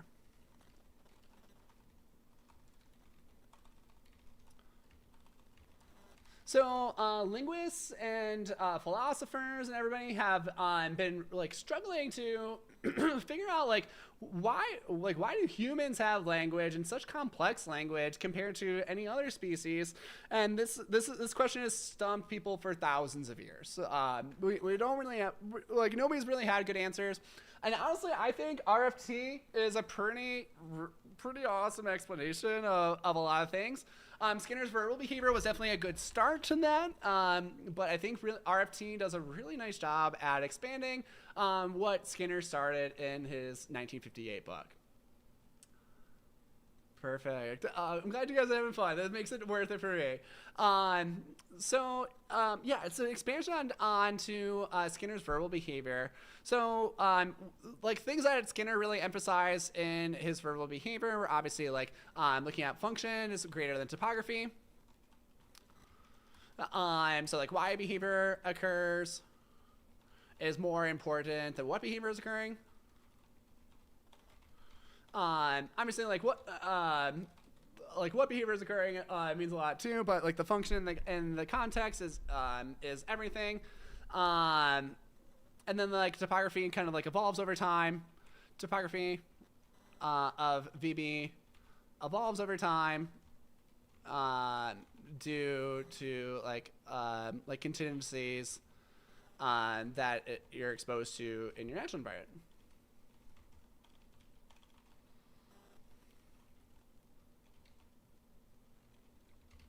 And I would say like different cultural environments too, because yeah, like depending on where you're at in the world, this can totally change like your set of verbal behavior. So like for me, like I don't speak any other language very fluently other than English. So if I were to go to like Peru or something, like obviously like my verbal behavior is going to be a lot different. Like I'm not just going to be like upright and be like, hey, how's it going, man? Like I'm gonna be like more like kind of feel out like, hey, how much English do you know? Like, and it's just going to kind of like change my overall perspective. So one thing that I like that Skinner really looked at was like the emergence of new behavior. Of new verbal behavior and like how it comes. And this is where I think he had a lot of unfinished work, and this is where RFT really picked up. So one thing that like Skinner analyzed was stimulus equivalence training. And stimulus equivalence training was kind of like the first explanation about like how new behavior or like new verbal behavior emerges. And essentially, like, he learned that, like, hey, if we teach relationships between some stimuli that are equal, that are like equal or represent the same thing, then this can transfer to other things, some other similar things without explicit training. So this is looking at like our symmetry and transitivity. So for example, if I showed you this and I'm like, this is a dolphin and it's legit, like this is a dolphin right now, then I ask you, what is this? And then you say dolphin. I've just taught you a new response because we went one way. We said like, what is this dolphin? Or sorry, the opposite relationship would actually be like, sorry, I showed you this and I taught you that it's dolphin. So I'm saying like, what's an example of a dolphin? And now you would show me the Rubik's Cube. So that would be the opposite relationship via symmetry. Or if we did transitivity, that would be if we taught like 2 legs of that and then we generate the third. So that, for example, we teach A to B and then we would teach B to C. And then we would say either A to C or C to A get derived there. So for example, I teach you that this is a dolphin, and then I also tell you that this is a dolphin too. Now I have this is like our C stimulus, so I taught like A to C, so A is our dolphin, C is this cube. This B would be this cube, C would be this cube. Sorry, I'm getting things really confused right now. And then we would teach this is a dolphin and this is also a dolphin. So since dolphin is A, that would relate to both of these stimuli. Then I could say like, these are the same thing. If I showed you this and then you could select this in an array, or if I showed you this, then you could select this in an array. So that'd be our, like those emergent relationships. And those are relationships between things that are all equal to each other. So when we're looking at RFT, is an expansion on generative language. And what this does is is that we've noticed that relations other than equalness can be emerged without explicit training. So we'll just keep that word, equalness. It's not a real word, but whatever. So let's get an example let's get a quick example. So we can look at like size relations.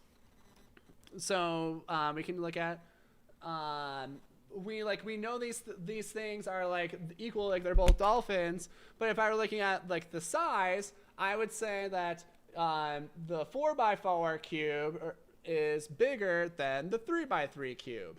Now this could generate that I know now, since I know the 4x4 cube is bigger than the 3x3. Now I also know that the 3x3 cube is smaller than the 4x4 cube. So yeah, let's look at this one. So we taught that the 4x4 cube is bigger than the 3x3 cube. And now we've can generate, so this generates that the 3x3 cube is smaller than the 4x4 cube. So this essentially, like, it says the same thing, but it's looking at a relationship other than equalness. It's looking at size, like a size relationship. So let's just say, like, I say I'm not happy. One thing that you might come up with is that, like, oh, he must be sad. So if I say I'm not happy, that means he's sad, right? And that's definitely like a possible explanation. So what we call this, and Crystal just pointed out this term, is what we call mutual entailment. And mutual entailment, like simple definition, essentially like symmetry for RFT relationships. So it's like we teach one direction, the opposite is derived.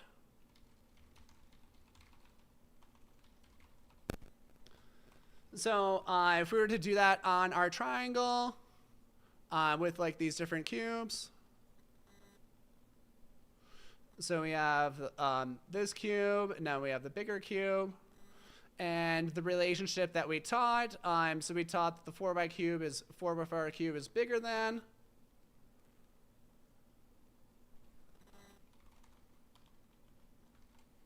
So that would be the taught relationship. And now this would allow for us to derive the opposite relationship, which would be smaller than. So it's basically that same pattern as symmetry. We see like the opposite train tracks here. Gives us that symmetry pattern. And then when we're looking at RFT, this is called mutual entailment. When we're looking at like transitivity relationships, these are called combinatorial entailment for our RFTs. So combinatorial entailment. This is essentially transitivity for RFT relationships. And I like to think about this as like the 2 lines make the third pattern on the triangle. So this would be if we get a third stimulus going. So now we have not just the 4 by 4 cube, but we got the monster circle. And I know you taught me that the monster circle is bigger than this cube. Let's take our bigger than, copy that here. So we have the circle is bigger than this now. Now this would allow us to derive something on our third leg that we don't have anything here. So one thing that could be derived would be that the small cube is smaller than the big circle. Or we could also derive that the big circle is bigger than the small cube. So either of these could be derived just depending on like which direction you're going. So smaller than, smaller than would be this way. So the small cube is smaller than the big circle. Or you could say the big circle is bigger than the small square. And I didn't need any more information to figure these things out. Like just because I knew like the medium cube is bigger than the small cube, and the big circle is bigger than the medium cube, then I can figure out the rest of these relationships. So it's kind of cool. It's like we teach 2 and we can derive 4. Now, what's kind of interesting is that RFT is now being used to explain like a lot of like anxiety and depression. So what they're kind of like doing is like what they've noticed is that relational frames that make lots of comparisons or make comparisons can make the useful or like make the individual subject to suffering, anxiety, or depression. Now let's look at an example of that. So let's say that like we're like 2 hot girls going out for the night, and like you both like dialed up real hard and you look great, and like you go to the bar and you meet up with a friend, and like your friend gets a compliment and it's just like, oh my god, like let's just say like friend gets like over the top compliment about how cute she looks, and then you get like a decent compliment on how cute you look. Now, what this does is that it like kind of creates this comparison. Is that if you compare like the size of the compliment, you might relate this to like how great you looked that night. So this could be like this might derive in your head like she got a better compliment than me, so I probably I am not as pretty as her tonight. And it's like, ooh, well, that might not be true. It's just like the one compliment, but it's something that can get derived because of a relational frame theory, or because of this relational frame. So it's like you got a stronger compliment, or like she got a stronger compliment than you, so that you're gonna make like automatically make that relationship that she looks better than you tonight, and that can kind of create like anxiety and depression symptoms, because like we're doing like that whole like comparison culture thing. So what we're looking at with, or like one like huge part about RFT is ACT, which stands for acceptance, and commitment treatment. Commitment, I can never spell that word right. Commitment, treatment, or therapy. And what this does, like a big part about ACT is like using RFT to understand like relational frames that are not functional for the individual. So it's like, for that example, like this might be like, she's prettier than me because she got a better compliment. And like what RFT or like what ACT does is like help use use mindfulness, awareness, and like sticking in the present moment. And this is like very rough about what ACT is. Like there's so much more to it, and I don't have all the details. So definitely just here to spark some curiosity and some additional investigation. But what this will help do is like help you stick in the better like the present moment, and help you do a couple different things. So it might think like an ACT therapist might lead you through like here we'll do like ACT therapist. Might lead you through does this like for sure mean that you aren't as cute as her?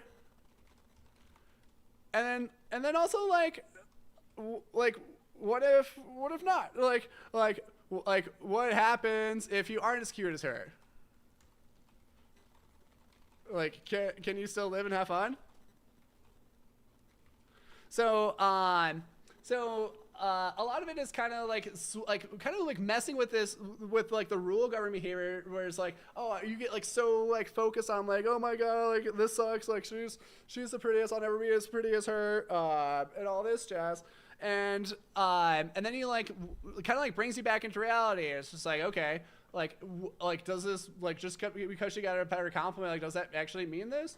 Like not necessarily. Like just be like that one's friend taste, or like maybe like that one person is better friends with her than you, so she gave you like felt more like she gave you a better compliment. Maybe you like look intimidating that night. Maybe you had some RBF going on and she was just like afraid to talk to you or something. There's a million other explanations for this, rather than just like jumping immediately to this conclusion and comparison. And like another thing to think about is just like, what if she actually is cuter than you? like, can you deal with this? Is this still fine? A lot of ACT is kind of just like confronting the worst case scenario and be like, can you still live? Are you still good? Can you still do things? And a lot of it's just like accepting like the things you can't change. Or if this is something that you do want to change, like maybe you can like go get cuter outfits, or like ask her where she shops, or like to ask her for makeup ideas. I don't know. But all these different things that can like help you like reach towards your goals, and solve problems effectively, and kind of diffuse the things that cause anxiety that don't matter as much. So again, I'm not an ACT expert. I would definitely like lead you, if you are really interested in ACT and RFT, I'll lead you to some good resources. So looking for the green book for RFT. This is gonna be like if you want to get like nerdy and like nerdy nitty gritty into RFT details. not the easiest read, but definitely a really awesome book with great resources. I forget the author on it. It's definitely for like non-American, and that's a weird name, so it's not coming to me right away. But also Steve Hayes, like he's like the biggest supporter, like the biggest name in ACT and ABA, or like behavior analysis combinations. He's actually a clinical psychologist. If you are feeling like, hey, like life isn't going so great, I like might need some help and like want to try some new things, I'd recommend getting a book called Get Out of Your Mind and Into Your Life. But it's an ACT-based self-help book written by Steve Hayes and crew. Pretty awesome book, and honestly, like even if you're like not feeling like you're struggling, it's just like, hey, like I want to like make things a little bit better, become a little bit more aware of what's going on, or like I've just been feeling like avoidant of my problems recently. Check out, it's a good book. It's like $25 on Amazon, and it's like a workbook. What's cool is that like they conceptualize suffering as like a battle that like you feel like you need to be present for, and then like the book starts off where it's just like coming up with the realization like, hey, you can just like walk away from that battle, like, and kind of like separate things. Like you don't necessarily like need to be there. You can put yourself somewhere else, and that's where like putting yourself into that present moment is really important. Let me find that green book link for you. That name doesn't sound right, Crystal. The book is green. It's not called the green book, but Amazon didn't like me calling it green. Yeah, Nicholas Tornecki. This is the book I'm looking for. I'll post the Amazon link in here. It's like too many characters. Anyway, that's the book. If you just search RFT on Amazon, it was the first one that came up. So this is the book that you want, Learning RFT. All right. I know, Susan, ready to pass test so you can start studying and reading a book other than Cooper. Yeah, I feel ya. All right. Well, I think we're going to wrap up, but we've got a bunch of people here. Oh, we've got a few more orders on the Shopify, too. Let's see what we got here. We'll definitely give away something else. All right, sweet. Yeah, thank you, Sarah, so much for picking up the mini mocks. Let's go ahead. We will do... let's do another mini mock giveaway. I'm feeling generous today. So we'll do another mini mock giveaway, and then we'll call the stream for today. Super fun stream. Thanks so much for coming. I'm not going to give out the notes free this time. If you do want to get the notes, you can purchase them on the shop. They are just $5 if you want to get the notes from today's session. And I will email those out later this afternoon or evening. So if you want those, check them out. But let's go ahead and give away another mini mock package. So we'll do same thing. We'll do random number 1 to 500. The mini mocks from Understanding Behavior, they are super brutal. If you want a real test and some mocks that are going to drill you hard, this is the place to go. You can also try 2 of them for free. So just go to that link and scroll down and click on these 2 free mocks, and you can check them out totally for free. But let's do another random number. We'll do 1 to 500 again, and 1 number each, and good luck.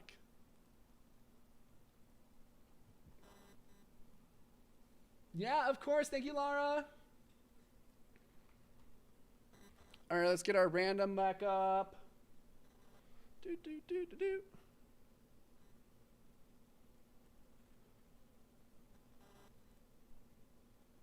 I'm excited. I'm going to a party later. It's my buddy's birthday party, and he's having a roast. So, like, it's like everybody just gets to make fun of him.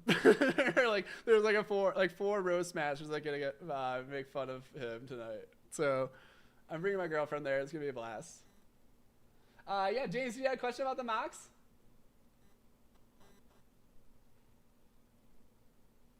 The mini mocks are meant to challenge you. I'd say like the scenarios are like scenarios you'll see on the exam, but the mini mocks are pretty much all scenario questions. So they're very tough. I would say like the mastery mini mocks, like they're meant for to like check your mastery. But the Beat the Beast mock exam, I would say that one it was designed to be more like the actual exam. It has a better balance of questions, and this is meant to be very similar to the exam. Okay, let's random our number. Here we go. 370. Okay, who's close? 370. Samantha, 352. That's pretty close. I think it's Samantha. Okay, at 399, that's farther. 352, yeah, Samantha. All right. Yeah, Samantha, congratulations. Go ahead and send me an email, understandingbehaviorofficial@gmail.com, to claim your mock exams. And enjoy them. They are going to be really awesome. Oh, Mindy was 378? Wait, let me see. Oh, Mindy was 378. Okay, we'll give them to both. Yeah, thanks guys. I appreciate that. All right, well, I'll be nice. We'll give them to both. Wait, man, in 389? Wait, sorry. Let me double check this, guys. All right. Wait. Okay, 370. We had Samantha was... Sorry, guys. I don't think I scrolled up enough when I was looking. 352. So Samantha was 18 off. Okay, so yeah, it looks like Mindy. Let's do Mindy and Samantha both won the mini mocks. Sorry, I did not see yours before, Mindy, but we'll give it to both of y'all. Because I didn't want to let Samantha down after I said she won. So Samantha and Mindy, congratulations. Samantha, Mindy, and then we had Laura win earlier. 3 sets of mini mocks. Congratulations, everyone. Send me an email at understandingbehaviorofficial@gmail.com. I will get you set up. Congrats, everyone. This was a super fun session. If you are interested in some mock exams, definitely check out the Understanding Behavior shop. We'll also be sending out the Behavior Binge Bonanza notes later. So if you want to purchase those, they are just $5 for all the notes that we reviewed in session today. So you can mess with them however you would like. And that's going to wrap us up for today. Next week, we have Crystal is out of town, so we'll be doing a stream on Wednesday in replacement of her session. We'll be back on Thursday as well, and we'll probably skip next weekend. So hope to see you guys next week for some fun sessions. And yeah, my friend will definitely get roasted. Don't worry. Well, anyway, thank you guys so much. Have a great rest of your weekend, and I will see you soon. Bye, bye, bye.